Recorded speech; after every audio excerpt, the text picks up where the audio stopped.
ำลังฟังสถานีวิทยุกระจายเสียงแห่งประเทศไทยจังหวัดเชียงราย FM 95.75 เมกะเฮิรตซ์วิทยุเพื่อข้อมูลข่าวสารและบริการท้องถิ่นจากนี้ไปขอเชิญรับฟังรายการผู้ว่าเชียงรายพบประชาชนติดตามผลการดำเนินงานนโยบายเร่งด่วนและวาระสำคัญของจังหวัดเชียงรายคุยสบายได้สาระร่วมแสดงความคิดเห็นเพื่อพัฒนาเชียงรายในรายการผู้ว่าเชียงรายพบประชาชนทุกวันศุกร์ 9 โมงเช้าทางสวทเชียงราย FM 95.75 เมกะเฮิรตซ์โทร 053-711-494 และเพจสวทเชียงรายกรมประชาสัมพันธ์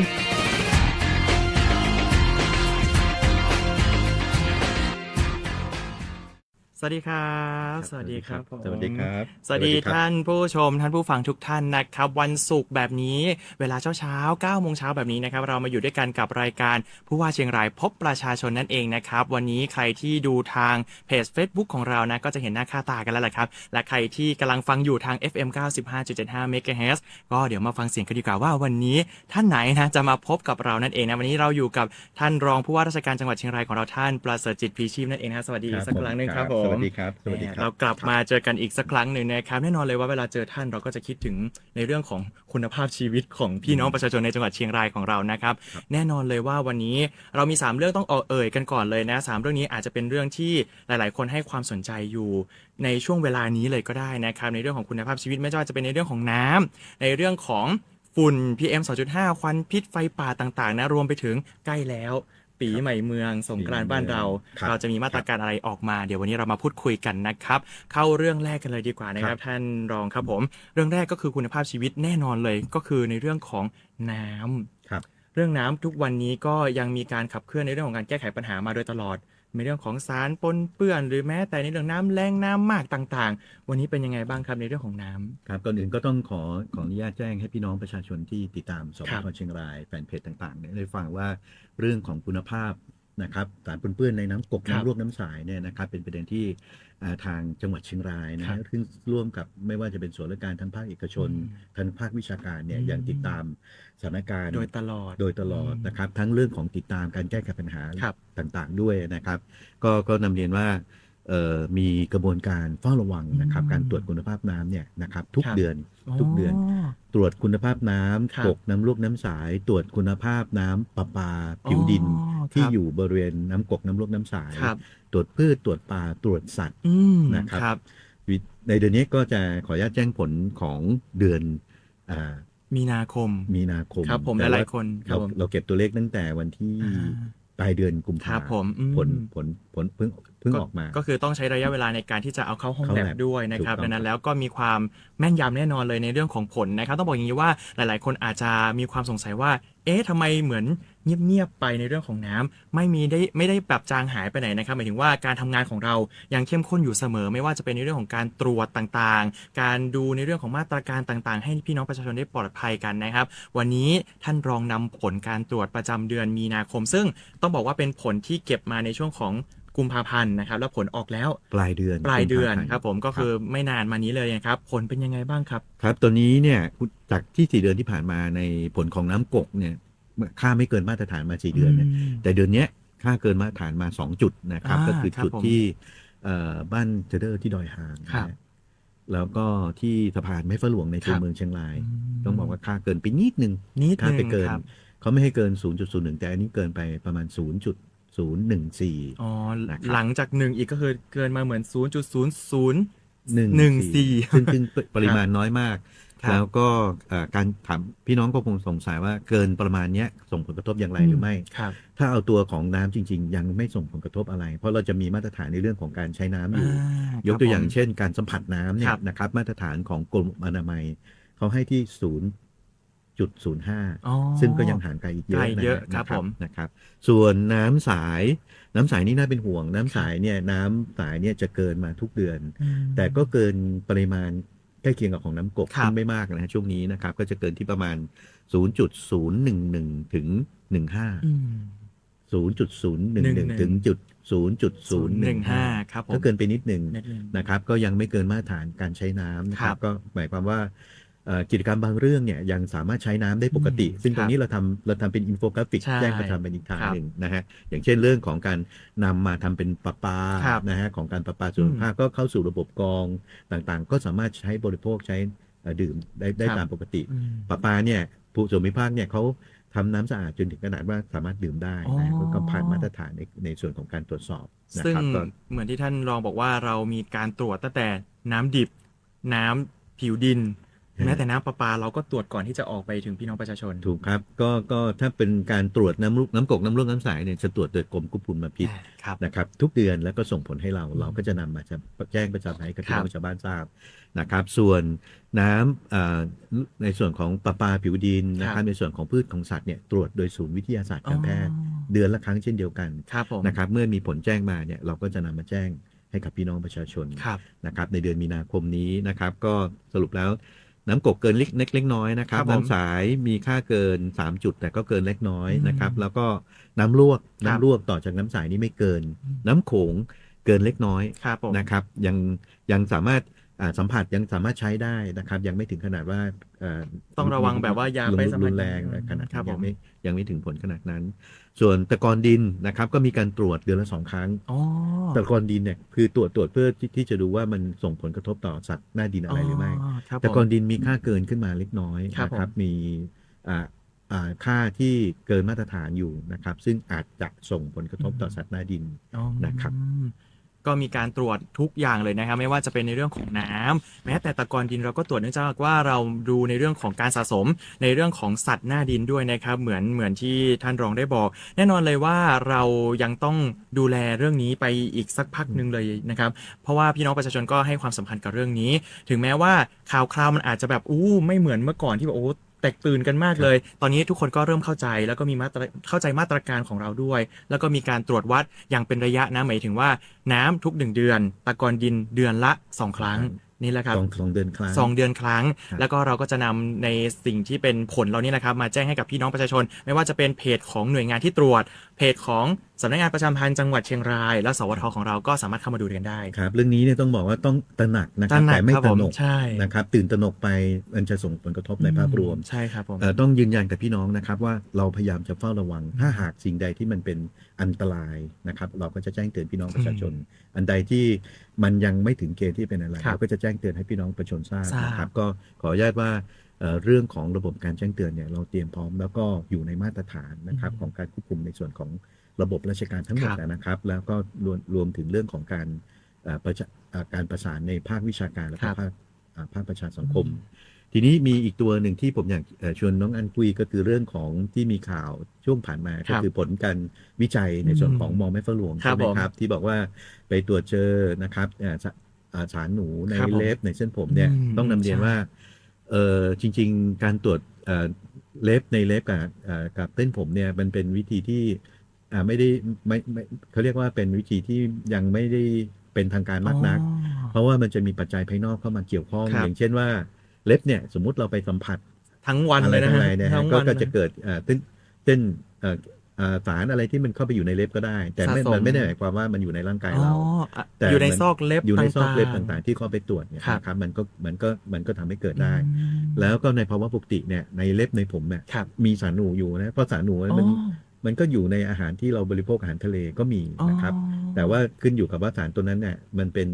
ถ้าจะบอกทางวิชาการคืออนินทรีย์หรืออินทรีย์ ครับ ถ้าอนินทรีย์เนี่ยก็คือสารสังเคราะห์ ครับ จะเป็นอันตรายกว่า อ๋ออิ อินทรีย์อินทรีย์เนี่ยจะอยู่ในอาหารใยอะไร อืม อยู่ในอาหารทะเลจะ ครับ เยอะนะครับพอกินเข้าไปเนี่ยร่างกายก็สามารถที่จะจำกัดออกมาได้ อ๋อ ทีนี้ผลของการศึกษาวิจัยของ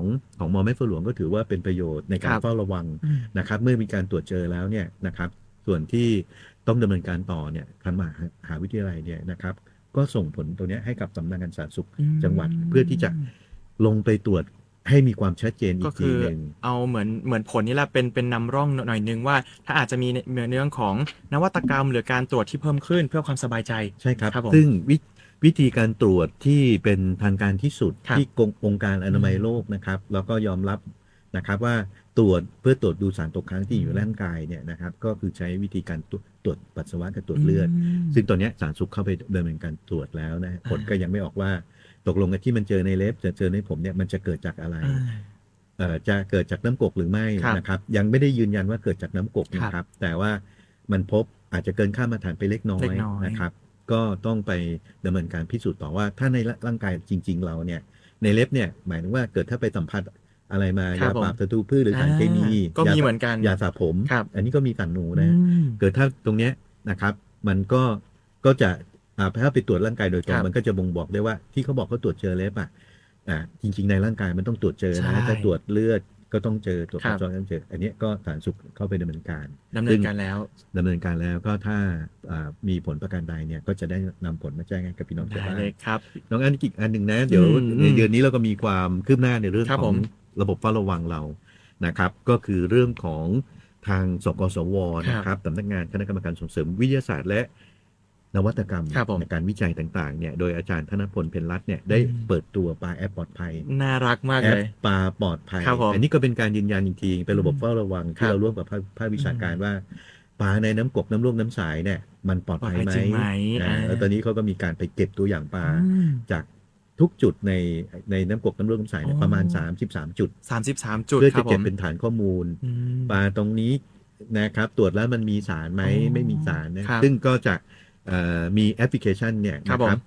ให้สามารถสแกนได้เลย ตอนนี้นำร่องที่ตลาดน้อยเชียงแสน ครับผม ก็จะมีแอปติดนะครับพี่น้องชาวบ้านที่ผ่านไปนั้นแล้วซื้อปลาเนี่ยสามารถเอามือถือไปสแกนได้ อ๋อ ต้องบอกว่าอยู่ในระหว่างการพัฒนา ครับผม ตอนเนี้ยเราจะใช้ให้ครบทั่วทั้งจังหวัด ม ตอนนี้นำร่องที่เชียงแสนก่อน ครับผม แต่มีการเปิดตัวเมื่อวันเสาร์ที่ผ่านมา ลองมาดูหน้าตาของแอปได้ ใช่ครับ ครับ ลอง ผม โหลดไปดูเลยครับ ครับผม พิมพ์ว่าปลาปลอดภัย อ่า ปลาปลอดภัยสามารถโหลดแอปพลิเคชันนี้ได้ ครับผมก็คือใครที่โหลดไปแล้วก็ลองใช้ดูแล้วนะครับมีข้อแนะนำอะไรดีกว่า เรายินดีที่จะเปิดรับข้อแนะนำเหล่านั้น เพื่อนำมาปรับปรุงต้องบอกว่าช่วงนี้อยู่ในช่วงของการทดลองแล้วก็พัฒนานะครับในเรื่องของแอปปลาปลอดภัย ครับ ไม่ว่าจะเป็นในเรื่องของน้ำเรามีการตรวจอย่างเป็นระยะแน่นอน เพื่อสร้างความมั่นใจให้กับพี่น้องประชาชนรวมไปถึงปลา ก็ตรวจอยู่แล้ว ตรวจอยู่แล้ว แล้วก็มีอำนวยความสะดวกในเรื่องของการเข้าถึงข้อมูลก็คือแอปพลิเคชันปลาปลอดภัยใครอยากเข้าไปลองใช้ก่อนได้เลย แล้วก็สามารถฟีดแบ็กกลับมานะครับว่าโอ้เพิ่มอันนี้นิดนึงนะหรือว่าปรับให้มันง่ายขึ้นอะไรเรายินดี ใน มากๆ ตัว เลย แอปนี่มีระบบแชทบอทนะ อ่า ซึ่งสามารถสอบถามแล้วก็จะมีระบบตอบอัตโนมัติให้ด้วย นั่นแหละครับผม ครับ เป็นการนำร่องแล้วกันนะครับหลังจากนี้ก็จะมีการพัฒนาให้เกิดความเสถียรแล้วก็การให้ข้อมูลพี่น้องได้อย่างแบบทันท่วงทีเนาะเวลามีอะไรต่อจากนี้ พี่น้องก็ยังอาจจะมีคำถามในใจแล้วสาเหตุแล้วเราจะแก้ปัญหายังไงในระยะยาวอะไรต่างๆ เรายังดำเนินการอยู่ ยังดำเนินการอยู่ ครับ ครับก็คือสาเหตุเนี่ยนะครับจากการรายงานวิจัยเนี่ย อืม นะครับเขาก็มุ่งเป้าไปที่การจัดทำเหมืองแร่ ครับผม เหมืองแร่ทองคำในฝั่งพม่า ครั นะ บ ซึ่งต้นเหตุเนี่ยนะครับก็ทำให้มันมีสารปนเปื้อนเพิ่มขึ้นมา ครับผม นะครับถึงแม้ว่าอาจจะไม่ได้ส่งผลถึงขนาดว่ารุนแรงมากนักนะครับแต่ว่าระยะยาวเราก็ไม่รู้อย่างนี้นะ ครับผม เพราะฉะนั้นเนี่ยในประเด็นตรงเนี้ยจังหวัดเชียงรายได้ส่งต่อให้กับในส่วนปัญหาตรงเนี้ยต้องเป็นปัญหาที่ในระดับประเทศที่จะต้องเจรจากันในระดับประเทศ ซึ่งได้เปิดเวทีเจรจาไปหลายรอบแล้วนะครับ ใช่ครับ ซึ่งก็ต้องบอกว่าก็ไม่ใช่เรื่องง่ายนักนะครับ เพราะว่าฝั่งที่พม่านั้นก็มีเรื่องของ เงื่อนไขต่างๆ เงื่อนไข เะ ต่าง ค ๆ รับ ที่ค่อนข้างซับซ้อน ใช่ พอสมควร ครับ นะครับก็ยืนยันกับพี่น้องนะครับว่าเราจะพยายามทุกอย่างนะครับไม่ว่าจะเป็นการเฝ้าระวังและการแก้ไขปัญหาในเรื่องของสารปนเปื้อนในน้ำ ครั ตก บ น้ำทรายครับ นั่นแหละครับเหมือนที่บอกกันไปหลายๆ คนฟังอยู่อาจจะกำลังคิดอยู่เลยว่ามาแก้ที่ปลายเหตุหรือเปล่าต้นเหตุเราก็แก้เช่นกันนะต้นเหตุก็คือในเรื่องของระหว่างประเทศเนาะไม่ว่าจะเป็นทางมหาดไทย กระทรวงการต่างประเทศนะนำโดยท่านนายกรัฐมนตรีนี่แหละก็จะมีการนำทีมต่างๆนะไปพูดคุยในเรื่องของระหว่างประเทศ หลังจากนี้เดี๋ยวผลเป็นยังไง หรือความคืบหน้าเป็นยังไง เดี๋ยวเราจะกลับมาติดตามกันถ้าหากมีผลออกมานะครับ โอเค ผม ครับ นี่เลยคุณภาพชีวิตแรกนะครับของพี่น้องประชาชนในจังหวัดเชียงราย พอไปพูดถึงเรื่องน้ำอีกเรื่องหนึ่งที่เราจะไม่แตะไม่ได้เลยดีกว่านะในช่วงนี้อาจจะฮอตฮิตเหลือเกินนะเพราะว่ามันเป็นห่วงเวลาที่เขามาตรงเวลา ในเรื่องของฝุ่นละอองขนาดเล็ก PM 2.5 หรือว่าไฟป่าหมอกควันนั่นเองนะครับในภาวะตอนนี้บ้านเราต้องถามสถานการณ์ตอนนี้ก่อนดีกว่าว่า ณวันนี้เป็นยังไงบ้างครับท่านครับ ครับก็ช่วงนี้เป็นหน้าเขาอะนะครับก็ต้องยอมรับนะ ค ค รั รั บบ ผม ว่าสิ่งที่เราพยายามรณรงค์เนี่ยมันยังไม่สามารถที่จะแก้ไขปัญหาได้ 100% ครับ ก็ยังมีการเผาลักลอบการเผานะของจังหวัดเชียงรายเราจะมีปัญหา2เรื่องนะครับก็คือการเผาป่า ครับ นะครับตัวเนี้ยนะครับพื้นที่ที่เกิดเนี่ยก็ยังอยู่โซนเวียงป่าเป้านะเวียงป่าเป้าอำเภอปะแดด ครับ อำเภอเทิงบ้างเล็กน้อยนะครับอำเภอแม่ฟ้าหลวงตำบลแม่สลอง ครับ นะครับก็เริ่มมีจุดฮอตสปอตนะครับ อืม เมื่อมีจุดฮอตสปอตหมอกควันก็ตามมา ใช่ เพราะฉะนั้นนอกจาก หมอกควันของเราแล้วที่เกิดจากจุลปอดเราแล้วเนี่ยเรายังมีปัญหาเรื่องของหมอกควันข้ามแด ข้าม น แดน เพราะฉะนั้นสถานการณ์ภาพรวมของจังหวัดเชียงรายตรงเนี้ฮอตสปอตเริ่มขึ้น อืม แต่ก็ถ้าเทียบกับจังหวัดในภาคเหนือเราอยู่ในการที่ดีกว่าเขาอะ อ๋อ นะครับของเขาจุดฮอตสปอตขึ้นเป็นหลักร้อยแต่เรายังอยู่ในหลักหน่วยหลักสิบ หลัก อยู่ หน่วยหลักสิบอยู่นะฮะ หลักหน่วยหลักสิบแต่ว่าอย่างไรก็ดีเนี่ยจากนี้ไปผมคิดว่าสภาพอากาศจะเข้าหน้าแล้งเต็มที่ อืม นะฮะใบไม้ใบหญ้าต่างๆก็เริ่มแห้ง ครับ นะครับ ผม การลักลอบการเผาก็จะเยอะขึ้น อืม ตามลำดับซึ่งตรงเนี้ยเราพยายามจะหาวิธีการนะทำยังไงว่าให้พี่น้องประชาชนตระหนักแล้ว อืม ไม่เผาในช่วงของการห้ามเผานี้ ซึ่ง ครับ เรากำหนดตั้งแต่14 กุมภาพัน ใช่ ธ์จนถึงวันที่ประมาณสัก 10 เดือนต้นเดือนพฤษภาคม ครับผม 10 พฤษภาคม ครับ ช่วงนี้ถ้าขอความร่วมมืออีกครั้งก็แล้วกัน ครับ นะครับว่าขอว่าไม่เผาไม่ใช้เชื้อเพลิง ครับ แต่หลังจาก10แล้ว ถามว่าทำไมถึงเปิดโอกาสได้อากาศมันลอยตัวแล้ว ใช่ ช่วงนี้อากาศมันกดตัวมัน ครั จะ บผม เป็นฝาชี ใช่ครับผม ก็จะมาครอบอะเราจุดไปฟันไฟไป มันก็จะอยู่อย่างนี้นะครับ มั ผ จะ ม ครอบลงมา ครับ นะครับก็เราก็จะสูดดมเอาควัน อืม พิษเข้าไป ครับ เนี่ยฮะก็เอ่อทีนี้พอมันเริ่มมีจุดฮอตสปอตปรากฏ ครับ ค่าอากาศ PM2.5 ก็สูง สูงขึ้น เรา บ มีสถานีวัดอยู่3สถานี ครับผม อำเภอเมืองอำเภอแม่สายอำเภอเชียงขอ ใช่ นอำเภอเมืองเรานี้เราเกินไปเล็กน้อยเราประมาณ อืม 40เขาไม่ให้เกิน 37.5 แต่จะเป็นแค่บางห่วงเวลานะต้องบอกอย่างนี้เป็น ครับ ครับ เราเกินไป43แต่อำเภอแม่สายน่าเป็นห่วง ใช่ อำเภอแม่ แด สาย ง นี่แดงแล้วนะฮะ อืม แต่ค่าอากาศเนี่ยอยู่ที่100 กว่า อืม ตอนนี้นะฮะเดี๋ยวอาทิตย์หน้าเนี่ยท่านผู้ราชการจังหวัดท่านก็ลงพื้นที่จะไปดูแลเรื่องสุขภาพ อืม พี่น้องประชาชนนะครับก็จะมีการนำเอามุ้งปลอดฝุ่น อ่า เอาหน้ากากอนามัยนะครับไปแจกให้กับพี่น้องประชาชนกลุ่ม ครับ เปราะบางต่างๆ เพราะฉะนั้นสถานการณ์ตรงนี้ก็ต้องเฝ้าระวังอย่างต่อเนื่องครับ อืม ต้องพี่น้องที่รับฟังอยู่ก็รบกวนเป็นหูเป็นตานะฮะถ้าท่านเห็นควันไฟมีเห็นการจุดรีบแจ้ง แจ้ง นะค มา รับ เลย แจ้งหน่วยงานราชการ ใช่ครับ แจ้งพ่อหลวงบ้านก็ได้นะฮะ ใกล้สุดเลย นะครับ ครับ ถ้าเราเข้าไปดับไวไฟไม่ลุกลาม มันก็ อืม สามารถจะควบคุม ใช่ เชื้ ค อ รับ เพลิ ผ ง ม ได้ แจ้งตั้งแต่เห็น อย่างทันท่วง มัน ที น้อยๆ เพราะว่ายิ่งมันโหมกระหน่ำมันยิ่งแบบเหมือนดับยาก เห็น ใช่ครับ เล็กๆ น้อยๆถ้าที่จริงเราเห็นแล้วเรารู้สึกว่าในภาวะนั้น ตัวเราเองสามารถดับได้ก่อน แล้วไม่เกิดอันตรายดับก่อนได้ครับ แต่ถ้ามันเกินแรงของเราแจ้งได้พอล้วงพอกำนันเนี่ยแหละครับเป็นตัวกลางสำคัญเลยในการที่จะสื่อสารมายังภาครัฐอื่นๆ ที่จะให้ความช่วยเหลือเข้าไป ครับ นะครับผม แล้วก็คนดับเนี่ยก็คือผู้นำเรานี่แหละ อืม นะฮะเป็นอาสาสมัคร ใช่ เป็นกลุ่มพี่น้องชาวบ้านอ่ะบางทีวันนี้ก็ลงพื้นที่ของอำเภอเวียงของเป้า อืม เราก็ไปเห็นสภาพที่เกิดไฟไหม้อะนะครับ อืม ก็ ครั ยั บ งมีไฟป่าอยู่นะฮะคนที่ไปดับก็กลุ่มผู้นำเราเนี่ยก็ต้องเหนื่อยต้องปีนเขานะ ใช่ พื้นที่มันค่อนข้างยาก บ้านเราต้องบอก เห็นแล้วก็ สภาพแวดล้อมบ้านเราก็คือดอยเขาสูง มัน ครับ ก็เป็นเรื่องยากในการปฏิบัติ ครับ นะครับของเจ้าหน้าที่ อืม อันนี้ต้องขอบคุณนะครับ อืม ที่ทางชุดลาดตระเวนเราชุดดับไฟป่าเราได้ทุ่มเทในการปฏิบัติหน้าที่ อืม นะครับก็ถือว่าสถานการณ์ตอนนี้ก็ยังอยู่ในสามารถที่จะควบคุมได้ แล้วก็ ครับ ถ้าเทียบกับจังหวัดภาคเหนือก็ยังจะถือว่าดีที่สุดของ ครั จัง บ หวัดภาคเหนือครับ นั่นแหละครับผมอันนี้คือในเรื่องของสถานการณ์ในเรื่องของไฟป่าหมอกควันนะตอนนี้เชียงรายของเราก็ถือว่าพี่น้องให้ความร่วมมืออย่างดีมากๆเลยตั้งแต่ปีก่อนๆที่ผ่านมาจนถึงปีนี้แหละครับแต่ไงแล้วอยากจะขอความร่วมมือแบบเพราะว่าช่วงนี้ต้องบอกว่าเป็นช่วงที่ห้ามเผาเด็ดขาด86 วันเพราะอะไรเหมือนที่ท่านรองบอกว่ามันเป็นช่วงเวลาที่อากาศมันปิดแล้วครับอากาศปิดก็คือเผาเท่าไรมันก็จะอยู่อย่างนี้เลย มันก็จะคลุกลุ่นอยู่อย่างนี้มันก็จะทำให้บ้านของเรามีฝุ่นเยอะขึ้น แล้วก็รวมไปถึงหมอกควันข้ามแดนที่อาจจะมาเสริมดังนั้นแล้วลดในเรื่องของบ้านเราก่อนหมอกควันข้ามแดนเดี๋ยวเราบริหารจัดการในเรื่องของระหว่างประเทศไปนะครับผมมีมาตรการอื่นไหมครับในเรื่องของหมอกควันในส่วนของภาค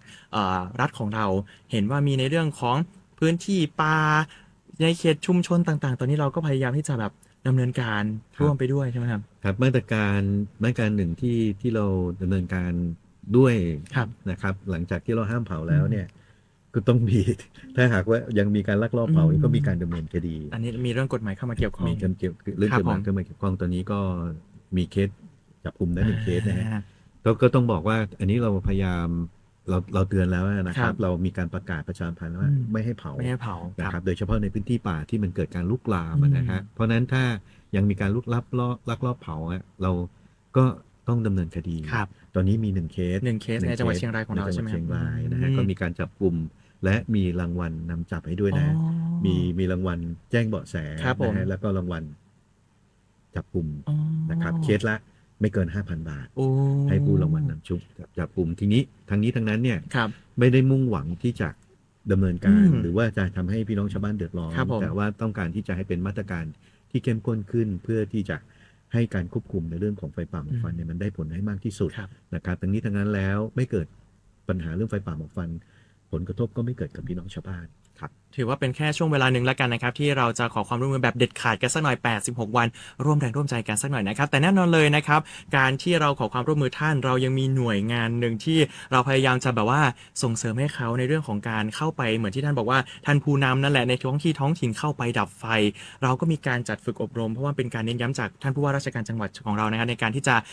เสริมในเรื่องของไม่ว่าจะเป็นการดับไฟที่ทุกวิธีการสื่อสารเป็นเรื่องสำคัญเหมือนกันเรามีการจัดอบรมนะครับคนที่ทำงานด้านนี้ซึ่งครั้งนี้เป็นครั้งที่เป็นรุ่นที่6แล้วล่ะครับผม56เกิดขึ้นในช่วงของอาทิตย์นี้ที่ผ่านมาซึ่งท่านรองก็ได้ไปพบปะเครือข่ายเหล่านี้ด้วยครับผม ครับก็สิ่งที่เราเป็นห่วงประการหนึ่งก็คือเรื่องของชุดลาดตระเวน ครับ ชุดดับไฟป่าที่เขาไปดับอ่ะซึ่งอย่างที่ผมนำเรียน ก็ไม่พ้นภารกิจของผู้นำ ใช่ นะค ครั รั บบ ผม ของชาวบ้านของจิตอาสา ใช่ ที่อยู่ในชุมชนหมู่ ครับ บ้าน ผม นะครับก็คือเราเป็นห่วงเรื่องความปลอดภัยนะฮะมีอยู่หลายครั้งหลายปีนะฮะที่ผ่านมาเนี่ยนะครับอันตรายที่เกิดขึ้นเนี่ยก็เกิดกับทุกท่านที่เสียสละเหล่านี้นะฮะ ครับผม บางท่านถึงเสียชีวิต นะครับ ใช่ ก็คือเข้าไปโดยความเป็นจิตอาสา ครับ ความเป็นความห่วงใยต่าง อืม ๆ แต่ว่าอาจจะไม่มีองค์ความรู้เรื่องของการจัดการเรื่องไฟป่านะค ครั รับบ บางทีกระแสลมต่าง ๆ เหล่านี้ ใช่ มันมีผล ครับ นะครับ ผม ถ้าหากเข้าไปแล้วมีกระแสลมเข้าไปเนี่ยลงไปดับแล้วบางทีอาจจะได้รับบาดเจ็บหรือมีต่อชีวิตได้ ครับ นะครับเพราะฉะนั้นเนี่ยตรงนี้เราก็ห่วงใยก็เลยจัดอบรมให้กับทุกอำเภอ ครับผม ชุดลาดตระเวนเหล่านี้นะครับ อืม ให้มีองค์ความรู้เรื่องของการไประงับในเรื่องของไฟป่า ครับ ฟัน อืม นะครับ ตอนนี้เราก็ทำทุกพื้นที่อะ ครับ เรา ผม ทำมาได้6 รุ่นละ 6 รุ่นแล้ว เราเหลือ นะ ทั้งหมดจะมี9 รุ่น 9 รุ่นนะ ค ค รั รั บบ ผม ก็จะกระจายไปทุกอำเภอ ครับ แต่มีอีกส่วนหนึ่งที่เราเป็นห่วงก็คือเรื่องสุขภาพนะฮะ อืม ชุดลาดตระเวนเหล่านี้เราจะมีการตรวจสุขภาพให้กับพี่น้องประชาชนด้วยนะฮะ อืม มีการเอ็กซเรย์ปอด ครับผม ถ้าดูแล้วสุขภาพไม่ดีเราก็จะเตือนเราก็จะไม่ให้ขึ้นไปนะฮะเพราะว่าถ้าไปเผชิญกับเรื่องของไฟป่าอีกเนี่ย ครับ เดี๋ยวจะเป็นอันตราย ใช่ นะฮะวันนี้ไปลงหน่วยมาก็มีเครื่องเอ็กซเรย์ไปเอ็กซเรย์ อ๋อ ปอด ก็คือ ให้กับ เอาหน่วยเคลื่อนที่ไปเอ็กซเรย์ปอดให้เขาเลยนี่นะอ๋อ วันนี้ไปดีเป็นหน่วยอำเภอเคลื่อนที่ก็ อ๋อ สแกนได้ด้วย ครับผม เป็นจังหวัดเคลื่อนที่ ครับ นะครับแล้วก็ในภาวะปกติเนี่ยก็สาธารณสุขจะดำเนินการ อืม ในทุกอำเภอ นั่นแหละครับ ครับ อันนี้ก็เป็นความห่วงใยจากส่วนราชการนะครับที่เข้าไปดูแลในเรื่องของความปลอดภัยดีกว่าแน่นอนเลยว่าทุกคนมีจิตอาสาอยากจะเข้าไปถึงให้เร็วที่สุด อยากจะระงับเหตุให้เร็วที่สุดนะครับโดยชุดตระเวนป้องกันไฟป่านะครับก็มีการอบรมเนาะไม่เหมือนที่ท่านบอกว่าในเรื่องของทักษะความรู้ในการดับไฟการป้องกันตัวต่างๆ ในเรื่องของสุขภาพและก็เรื่องของการสื่อสาร วันนี้ก็เป็นรุ่นที่ 6 แล้วนะครับเหลืออีก 6 7 8 9 3 รุ่นนะครับไปครบทั้ง 18 อำเภอเพื่อสร้างในเรื่องขององค์ความรู้ที่จะทำให้เขาเหมือนเป็นเกราะป้องกันเนาะในการที่จะไประงับเหตุเหล่านี้ อันนี้ก็เป็นเรื่องราวนะครับที่เรานำมาคุยกันในช่วงนี้ แน่นอนเลยว่าคุณภาพชีวิตผ่านไปแล้วใกล้เข้ามาแล้ว ต้องบอกว่าใกล้มากๆแล้วด้วยนะครับปีใหม่ เพราะว่าช่วงนี้ก็อีกเดือนหน้าก็เป็นเดือนเมษา13 14 15 16เผื่อไปอีกวันเลยก็ได้นะครับช่วงสงกรานต์นะครับผมช่วงสงกรานต์นี้เหตุที่เรามาต้องพูดคุยในเรื่องสงกรานต์นอกจากการท่องเที่ยวในเรื่องของการใช้รถใช้ถนนแล้วในเรื่องของอุบัติเหตุต่างๆเป็นเรื่องสำคัญมาก ครับ ๆทางจังหวัดก็เป็นห่วงมากๆเช่นกันซึ่งมีการประชุมไปแล้วออกมาตรการต่างๆ เพื่อให้หน่วยงานต่างๆ เข้าไปดูแลครั้งนี้เป็นยังไงบ้างครับปีนี้ ครับก็เรามีการประชุมวางแผน อืม นะครับ ค ใน รับผม การลดอุบัติเหตุในช่วงของเทศกาลสงกรานต์หรือปีใหม่เมือง ปีใหม่เมืองครับผม ปีใหม่เมืองนะครับแล้วก็ตั้งแต่วันที่10 ครั ถึ บ ง ผม 16เราเน้น ใช่ ย้ำในช่วงนี้เนาะ เข้มข้น ขารียกว่าช่วง ครับ ควบคุมเข้มข้น ครับผม 10 ถึง 16 ครับ นะครับซึ่งเป็นช่วงที่พี่น้องประชาชนก็จะกลับบ้านมา อืม พบปะพ่อแม่พี่น้อง ครับ นะครับมาเยี่ยมเยียนกันนะครับแล้วก็มาสืบสานประเพณี ครับ รดน้ำดำหัวผู้เฒ่าผู้แก่ ครับ นะครับผู้สูงอายุ อืม ในปีนี้ก็มีแผนในการรณรงค์ในการป้องกันและลดอุบัติเหตุในช่วงของเทศกาลสงกรานต์ ครั ปี บ 2569 นะครับ อืม คำฝันปีนี้นะครับ มี ผมก็ ความ ร ฝั ณ น รงค์นะครับ ครับผม เราใช้คำว่าขับขี่ปลอดภัยลดความเร็วลดอุบัติเหตุ ลดความเร็วลดอุบัติเหตุ นะครับเราอยากให้ทุกคนขับขี่ได้อย่างปลอดภัย ถึงแม้ช่วงนี้ ครับ น้ำมันเนี่ยจะหายากนิดนึงนะฮะ ครับผม นะครับแต่ก็มีเรื่อยๆ มี นะ เรื่อยๆครับผมใช่ ลดปริมาณรถก็ไม่ได้ลดลง ค ไป รับ นะฮะเพราะฉะนั้นก็ยังคงมีการใช้รถยานพาหนะอยู่เพราะฉะนั้นต้องขับขี่อย่างปลอด ปลอดภัย และที่สำคัญก็คือรถเยอะก็ต้องลดความเร็วลงมา ครับผม นะครับแล้วก็อุบัติเหตุเนี่ยมันก็จะลดลง วันนั้นผมเข้าประชุมด้วยและการผม ครับ ผมได้ยินท่านรองพูดอยู่เรื่องหนึ่งในเรื่องของเพราะคำขวัญมีคำว่าลดความเร็วลดอุบัติเหตุทำไมถึงใช้คำว่าลดความเร็วผมต้องถามนี้ก่อนดีกว่า ก็แน่นอนครับลดความเร็วเนี่ยหนึ่งเราขับด้วยความระมัดระวังนะฮะเราก็จะทำให้อุบัติเหตุมันเกิดน้อย ครับ ลงอุบัติเหตุส่วนใหญ่จากสถิติที่ปีที่ผ่าน ครับ มาความเร็วอันดับหนึ่ง อันดับหนึ่ง ครับก็คือขับรถเร็ว ครับ พอรถเร็วเนี่ยเจออุบัติเหตุเนี่ยมันไม่สามารถที่จะ อืม แก้ไขปัญหาได้ทั ครั น บ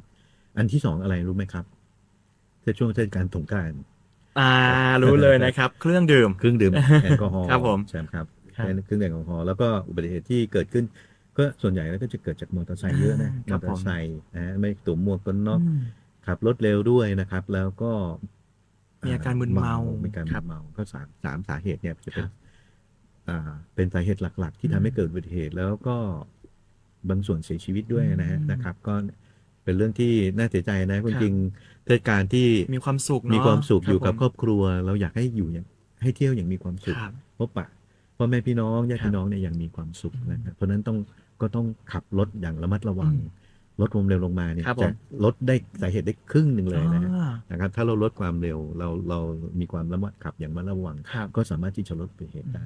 นั่นแหละครับผมความเร็วเป็นเรื่องสำคัญเนื่องจากว่าเป็นสาเหตุแรกในการเกิดอุบัติเหตุนะครับวันนั้นเราพูดคุยกันในเรื่องสถิติแล้วค่อนข้างน่าสนใจวันนี้ ครับ ผมอยากให้ท่านรองได้มาแจ้งพี่น้องกันสักหน่อยว่า ปีแล้วเนี่ยปี 68 ที่ผ่านมาเราก็มีการดำเนินการแบบนี้แหละครับแล้วก็เกิดสถิติแล้วเราก็เหมือนมาถอดบทเรียนกันว่าปีนี้เราจะมาดำเนินการอะไรดีนะครับสถิติเมื่อวันที่เราประชุมค่อนข้าง ครับ น่าสนใจมาก ครับ ๆครับผม ก็อุบัติเหตุเราใช้สถิติต้องเทียบกันปีกับปีที่แล้ว อืม ในช่วงสงกรานต์ปีที่แล้วนะสถิติสงกรานต์ปีที่แล้วเนี่ยเราเกิดอุบัติเหตุทั้งหมด53ครั้ง ถือไม่เยอะนะ แต่ว่าปี67นี่เยอะมาก ครับ 67เนี่ยมีเกิดถึง82ครั้ง อ๋อ ปีที่แล้วเรามีมาตรการกันเราเมื่อพูดคุยกันอย่างเงี้ยเรา ครับ วาง ผม มาตรการ ใช่ ก็ทำให้จำนวนครั้งอุบัติเหตุลด ลด ล ล ง ง ผู้เสียชีวิตก็ลดลง ครับผม ปี67มีผู้เสียชีวิตถึง17รายนะปีที่แล้ว ครับ เราก็มากำหนดมาตรการกัน ครับ ซึ่งนำมาสู่มาตรการปี ปี 69นี้ด้วยนะ ครับ นะครับก็ปี68เนี่ยอุบัติเหตุลดลงจากปี67เหลือแค่53ครั้ง อืม ผู้เสียชีวิตก็เหลือ11คน อืม แต่ ทำยังไงผู้เสียชีวิตเนี่ยเราไม่อยากให้มีเลย เราอยากให้เป็น พะว่ ศูนย์เลยครับ เราอยากให้เป็น ะฮะ ศูนย์อยู่แล้ว นะครับ แล้วก็มีผู้บาดเจ็บนะครับ ปี67เนี่ย71คนแล้วปี68ก็เหลือ49คน อ๋อน้อยลง นะครับสำหรับผู้เสียชีวิตอย่างที่นำเรียนแล้วปี ครับ 67เนี่ย17รายปี ครับ 68 11 อืม เราเลยตั้งเป้าหมายปีนี้เราเอาค่าเฉลี่ย3ปี ครับ มาย้อ ผ น ม หลังนะครับว่าปีเนี้ยนะครับอุบัติเหตุนะครับค่าเฉลี่ยเราต้องเกิดไม่เกิน66ครั้ง 66 ครั้งคือจะไม่เกิน 66ครั้งที่มีการนำส่งผู้ป่วยแอดมิด ครับผม ไม่เกิน66ครั้งนะครับปีที่แล้ว53แต่พอเฉลี่ย3ปีย้อนหลังเนี่ยก็ จะ อ ไม่ อก เกิ มาน ที่ 66 ไม่เกิน ครับ 66ผู้บาดเจ็บไม่เกิน59ผู้เสียชีวิต ปีนี้ตั้งเป้าหมายไว้ที่เท่าปีที่แล้วคือ11 11 ราย แต่ยังไงก็ตามเราไม่อยากให้เกิดนะครับ ครับ เราอยาก ผม ไม่อยากให้มี ครับผม มีผู้เสียชีวิตนะฮะเพราะฉะนั้นสิ่งที่น่าสนใจก็คือว่า ผู้ที่ประสบอุบัติเหตุของปีที่แล้วเนี่ยก็กลายเป็นคนบ้านเรา อ๋ นะ อ ไม่ใช่ เป็นคนใน นัก พื้นที่ ท่องเที่ยวนะ อ๋อ ฮะตอนแรกเราก็ห่วงว่านักท่องเที่ยวจะมาเข้าเที่ยวแล้วมาเที่ยวในจังหวัด ใช่ เชียงรายนะค เพ รับ ราะว่านักท่องเที่ยวอาจจะไม่รู้เส้นทางขับขี่อาจจะแบบว่าเงอะงะแต่ที่ ฮะ จริงแล้วกลายเป็นคนในพื้นที่ คนในพื้นที่สัก ครับผม เกือบ70%นะส่วนใหญ่นะฮะเป็น ครับ 70%นะครับแล้วก็ค่าเฉลี่ยของอายุเนี่ยนะครับก็อยู่ระหว่าง20 ปีถึง29 ปี คือวัยรุ่นวัยทำงาน ครับ นะครับวัยรุ่นวัยทำงาน เพิ่ง เลย จบมาแล้วก็ได้งานทำ มอเตอร์ไซค์ขี่รถไปเที่ยวนะครับเป็นวัยรุ่นวัยทำงาน29ถึง20ถึง29 ปี แล้วก็อุบัติเหตุส่วนใหญ่ก็เกิดกับมอเตอร์ไซค์อย่างที่ผมว่าเลยนะครับ ครับ ช่วงเวลาที่เกิดนะครับก็ช่วงที่ไปเที่ยวกันมาแล้วกลับบ้าน กลางค่ำกลางคืนนั่นเลยครับ 18 นาฬิกาจนถึง 21 นาฬิกา เป็นช่วงเวลาเลยนะครับ ช่วงนี้เลยนะครับต้องฝากเตือนเลยนะช่วงนี้เป็นช่วงที่อันตรายที่สุดนะฮะ ครับผม แต่ไม่ได้หมายความว่าช่วงอื่นไม่เกิดนะเกิดแต่เกิดน้อยกว่าแต่ช่วงนี้จะเกิดเยอะ ระวังในทุกช่วงเวลาแต่ช่วงนี้เราอาจจะขอเน้นย้ำผู้ปกครองกันสักหน่อยในเรื่องของการแบบว่าด่านแรกดีกว่าด่านแรกคือด่านครอบครัวดังนั้นแล้วเตือนกันสักหน่อยนะครับในห่วงเวลาเหล่านี้อาจจะเรามาระวังเพิ่มขึ้นนั่นเองนะครับผม พฤติกรรมเสี่ยงก็อย่างที่ว่านะครับคือไม่สวมหมวกกันน็อกนะครับขับรถเร็วนะครับแล้วก็ปัจจัยที่แน่นอนครับคือมีการแอลกอฮอล์นะครับเพราะนั้นเมื่อกี้คำฝันเราบอกลดความเร็วถ้าลดความเร็วเนี่ยจะลดไปได้ครึ่งหนึ่งครับเพราะนั้นนี่ผมว่าสำคัญเลยนะลดความเร็วคือครึ่งหนึ่งลดอีกครึ่งหนึ่งก็คือ ไม่ สวมใส่ ดื่ม หมวกกันน็อกอีกครึ่งหนึ่งก็ ก็ ไม่ดื่ม ไม่ เหมือน ดื่ม ที่ท่านบอก ไม่ดื่ม เป็น ครับ จะกลายเป็น0 นาทีในเรื่องของอุบัติเหตุแล้วก็ผู้เสียชีวิต ฮะ แต่แน่นอนเลยว่าเรารู้ในเรื่องของสถิติต่างๆ มาแล้ว เรามาพูดคุยกันในวันนั้น และเราก็มีมาตรการเกิดขึ้นในบ้านเรา เพื่อที่จะที่จริงเป็นความเป็นห่วงดีกว่ามาตรการต่างๆที่ออกมานั่นคือ จังหวัดแล้วก็หน่วยงานต่างๆ ที่มาพูดคุยกันเป็นห่วงพี่น้องประชาชนไม่อยากให้มันมีเลขอะไรโผล่ขึ้นมาในสถิติของเราเลย ครับ เราจึงออกมาตรการเหล่านี้มาเพื่อสร้างความเชื่อมั่นแล้วก็สร้างความปลอดภัยให้กับพี่น้องประชาชนมีอะไรบ้างครับผม มาตรการหลักเนี่ยมันจะมี5มาตรการด้วยกัน ครับ ตั้งแต่เรื่องของการบริหารจัดการการจัดตั้งศูนย์การจัดตั้งจุดตรวจด่านต่าง ครับ ๆด่านชุมชน ครับ นะครับด่านตำรวจด่า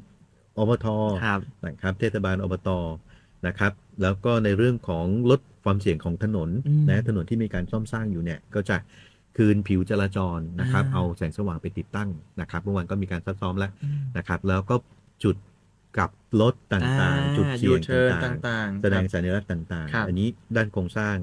นอกจากนี้เรื่องรถครับกับรถโดยสารเนี่ยก็ดูเรื่องของการตรวจเรื่องของสภาพรถ ขนส่ง ยิ่งรถขนส่งสาธารณะนี่เราไม่อยากให้มีปัญหาเลยนะเพราะฉะนั้นเรื่องนี้เข้มข้นครับของ ครั สา บ ธารณสุขนะฮะมีการตรวจแอลกอฮอล์ตรวจยาเสพติดด้วยนะครับแล้วก็ในเรื่องของการกวดขันเรื่องการใช้รถใช้ถนนการวินัยจราจร ครับ นะครับ 10 รถขมที่เราเปิดกัน นะครับมาตรการสุดท้ายคือเมื่อเกิดอุบัติเหตุแล้วเนี่ยก็กระบวนการช่วยเหลือเยียวยากระบวนการรักษาต่างๆเนี่ย ครับ นะครับเรามีการเตรียมความพร้อม ครับ นะครับทีนี้ผมคิดว่ามาตรการอันนี้คือจะเป็นมาตรการรวมที่เราใช้ภาพรวม ครับ แต่ว่ามาตรการหลักเนี่ยพี่น้องประชาชน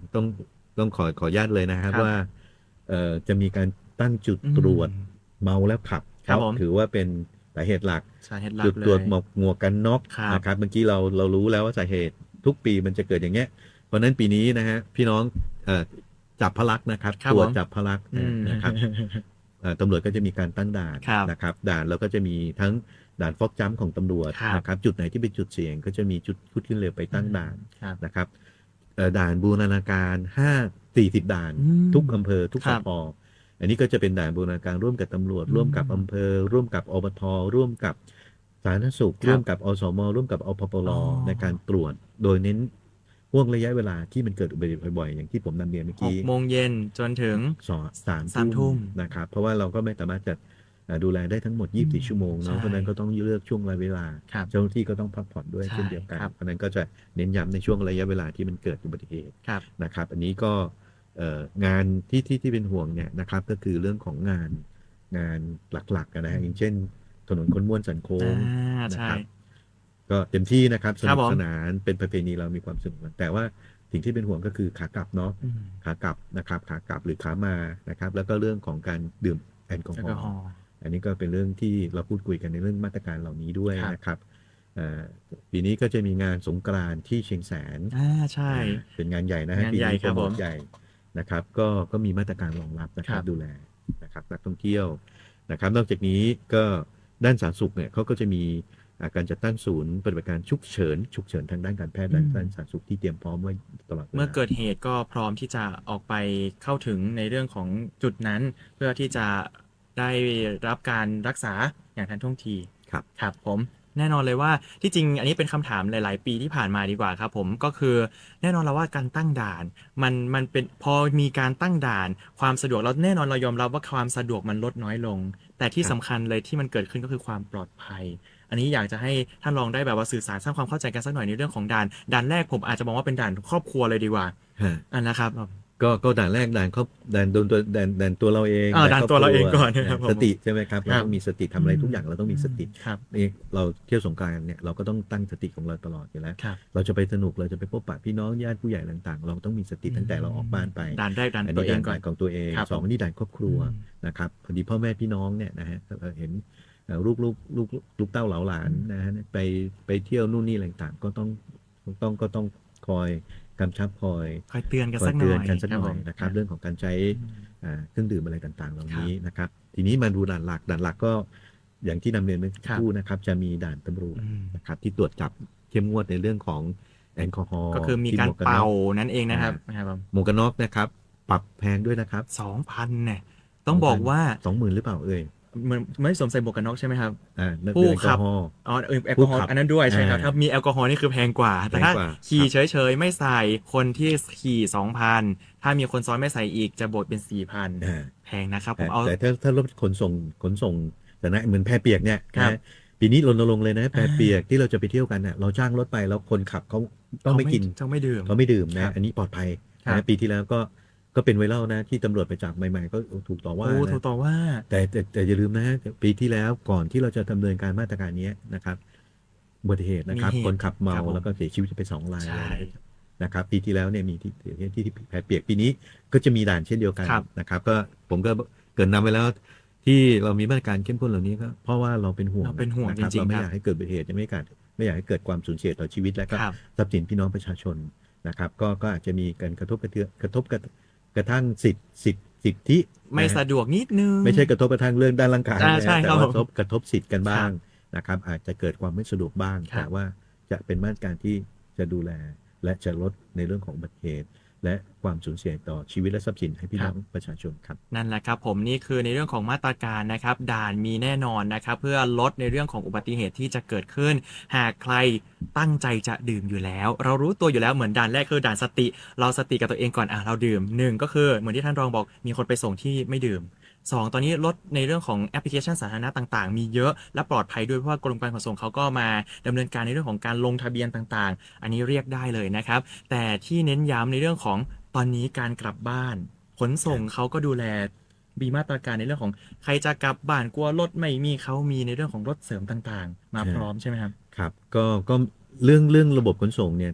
ทางขนส่งเนี่ยกรมขนส่งทางบก ครับ นะครับได้วางระบบเรื่องของรถขนส่งไว้เรียบร้อยแล้วนะฮะคาดว่าจะไม่ส่งผลกระทบต่อพี่น้องประชาชน ครับ เพราะนั้นอาจจะเป็นทางเลือกหนึ่ง ครับ นะครับทางเลือกที่ 2 ก็โดยเครื่องบิน อ่า อาจจะ ใช่ ค่าใช้จ่ายจะสูงก สู ว่าง ขึ้น นะครับ นะ แต่ว่ารถขนส่งสาธารณะเนี่ยระบบการดูแลการตรวจอะไรต่างๆเนี่ยต้องบอกว่าเข้มข้นนะครับของสาธารณสุขและของขนส่ง ครับ นะครับแล้วทุกปีนะฮะเราก็ไม่มีเหตุด้านขนส่ง ใช่ เพราะเราจะมีการสุ่มตรวจคนขับยาเสพติดตรวจแอลกอฮอล์ ครับ นะครับตรวจเรื่อง GPS กำหนดความเร็ว อ๋อ ต่าง ใช่ ๆระบบมีทั้งหมดเลยนะครั ครับ บผม ก็แล้วก็ในส่วนของที่จะต้องพูดถึงนี้เนี่ยพี่น้องก็สงสัยนะครับว่าสงกรานต์นี่จะมีน้ำมันเติมรถเป ใช่ ล่านะ ผมกำลังจะถามว่าถามดีไหมนะงั้นถามเลยครับว่าเนี่ยผมจะกลับลำพูนแต่คนอื่นอาจจะกลับมาอยู่ที่เชียงรายมาที่เชียงรายปุ๊บขากลับจะได้กลับหรือเปล่าตอนนี้ครับผม เมื่อสักครู่ก็ได้ไปร่วมออกหน่วยกับท่านพลังงาน ก็สอบถามท่านพลังงาน ครับ ตอนนี้ระบบการระบบขนส่งที่มาเติมน้ำมันให้กับทุกปั๊มเนี่ยทยอยมาเรื่อยๆ เพราะฉะนั้นช่วงนี้เราก็จะเห็นว่าต่อคิวค่อนข้างเยอะนะครับ ผม นะครับ ใช่ เป็นกิโลบางทีบางปั๊มนะแต่จากนี้ไปเข้าใจว่าจากน้ำมันจะมาเติมสต็อกเรื่อยๆเรื่อยๆเรื่อยๆเรื่อยๆเพราะฉะนั้นจะขาดเลยไม่ขาดครับ ครับ เพียงแต่อาจจะไม่สะดวกและต้องรอระยะเวลานิดหนึ่งนะครั ครับ บผม เพราะฉะนั้นในช่วงนี้ก็ยังมีอยู่ แล้วก็คาดว่าสถานการณ์จะคลี่คลายไปในทิศทางที่ดีขึ้นนะครับพร้อมกับราคาน้ำมันนะครับ ผม ราคาน้ำมันก็จะต้องปรับลอยตัวสูงขึ้น เพราะทุกวันนี้รัฐบาลอุดหนุนอยู่ ใช่ นะลิตรละ10 กว่าบาทนะ เย ฮะ อะด้วย ล ครั ด บผม เยอะ ครับ 20 กว่าบาทด้วย ครับ ซ้ำนะฮะแต่ทีนี้ก็จะทยอยขึ้นไปเรื่อยๆทยอยขึ้นไปเรื่อยๆนะครับก็อันนี้ก็เป็นผลกระทบทั่วโลกนะครับ ทั่วโลกจริงๆ ทั่วโล ครับ ก ผม ทั่วประเทศก็ราคาน้ำมันก็ปรับขึ้นสูงทั้งหมดรวม ครั ถึ บ งประเทศไทยเรา ครับผม นะครับแต่ว่าปัญหาแรกพี่น้องประชาชนเกรงว่าจะไม่มีน้ำมันเติมสำหรับการสัญจรเดินทางไปมารวมถึงการจัดทำกิจเกษตรอาชีพ อ๋อ ต่าง ใช่ ๆด้วย ครับผ นะ ม ก็พลังงานท่านยืนยันว่ามี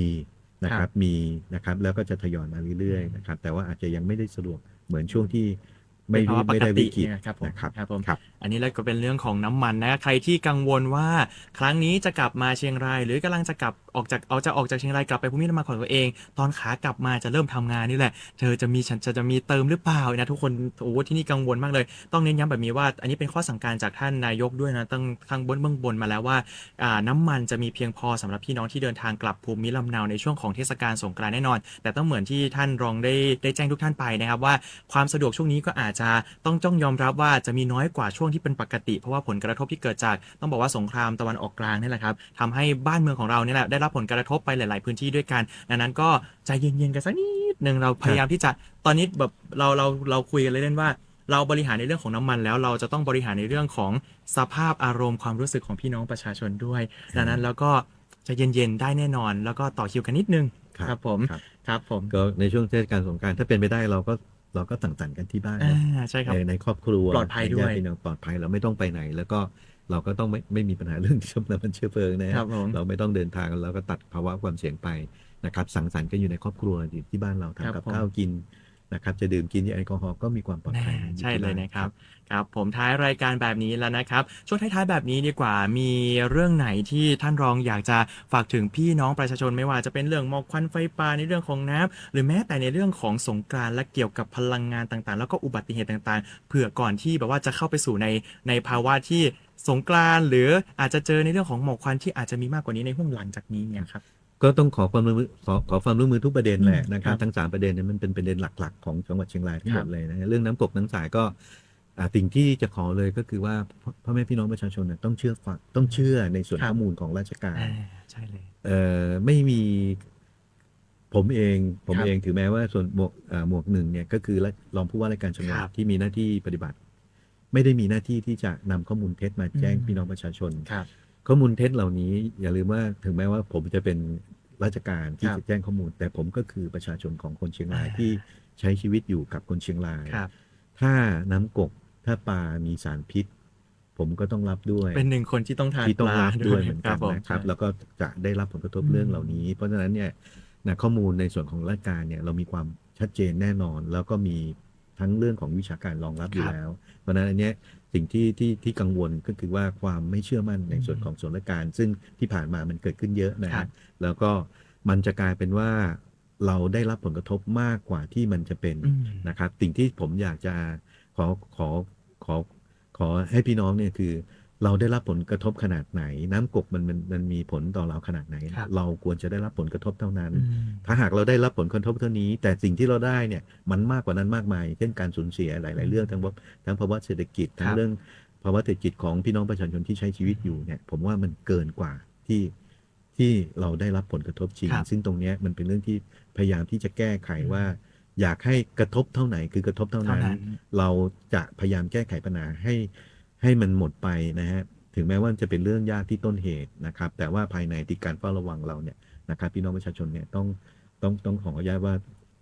ต้องเชื่อข้อมูลในส่วนของที่เป็นข้อมูลที่เป็นทางการของส่วนราชการนะครับแล้วก็ในส่วนของไฟป่าหมอกควันก็เช่นเดียวกันครับก็ต้องขออนุญาตตรงนี้เนี่ยนะครับเป็นช่วงอยู่ห้ามเผานะครับต้องพูดไปถึงกลุ่มพี่น้องประชาชนที่ยังคงฝ่าฝืนการห้ามเผาอยู่นะครับแล้วก็ท่านอาจจะได้รับผลตอบแทนเล็กๆน้อยๆนะฮะขาของป่าอะไรบ้างแต่ผลที่มันเกิดขึ้นนั้นมันเกิดผลกระทบต่อภาพรวมของพี่น้องประชาชนจังหวัดเชียงรายสูญเสียทั้งสุขภาพทั้งเศรษฐกิจต่างๆทราบไหมครับว่า PM2.5 ที่เราเห็นขาวๆเนี่ยเมื่อมันไปอยู่ในปอดผลร้ายแรงมันถึงมะเร็งนะฮะมันสะสมไปเรื่อยๆมันเกิดนอกจากเป็นโรคทางเดินหายใจเนี่ยมันเป็นมะเร็งได้ถึงขนาดนั้นนะครับมันรุนแรงเกินกว่าที่เรามองเห็นนะครับแล้วก็เรื่องของอุบัติเหตุทางถนนเนี่ยมันเป็นความปลอดภัยเราด้วยนะครับแล้วก็มันอยากให้สงกรานต์เป็นสงกรานต์แห่งความสุขเป็นวันแห่งครอบครัวนะฮะเราอยากให้คนมาเที่ยวเชียงรายมีความสุขกลับไปไม่อยากให้เป็นสงกรานต์ที่เกิดความสูญเสียในชีวิตและทรัพย์สินของพี่น้องประชาชนเพราะนั้นมาตรการเหล่านี้นะครับก็เพื่อความปลอดภัย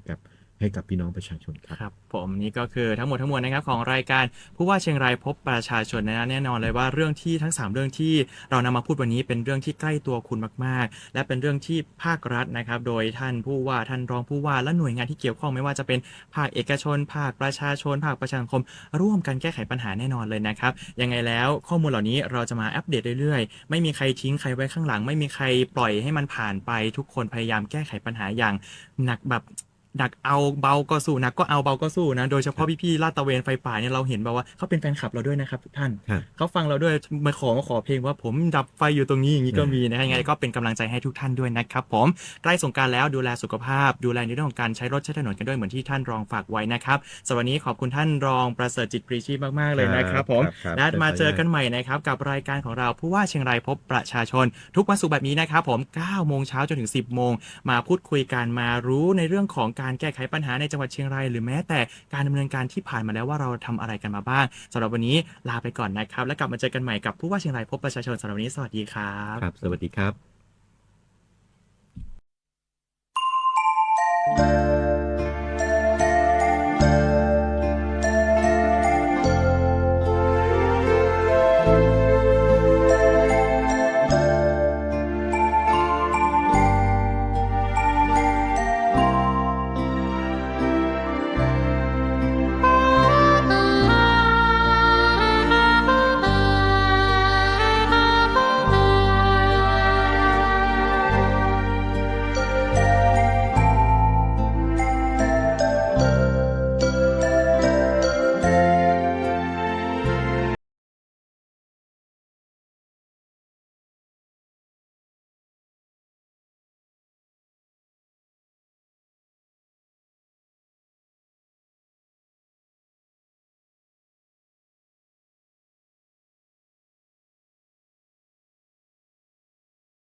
ชื่นชมอุรา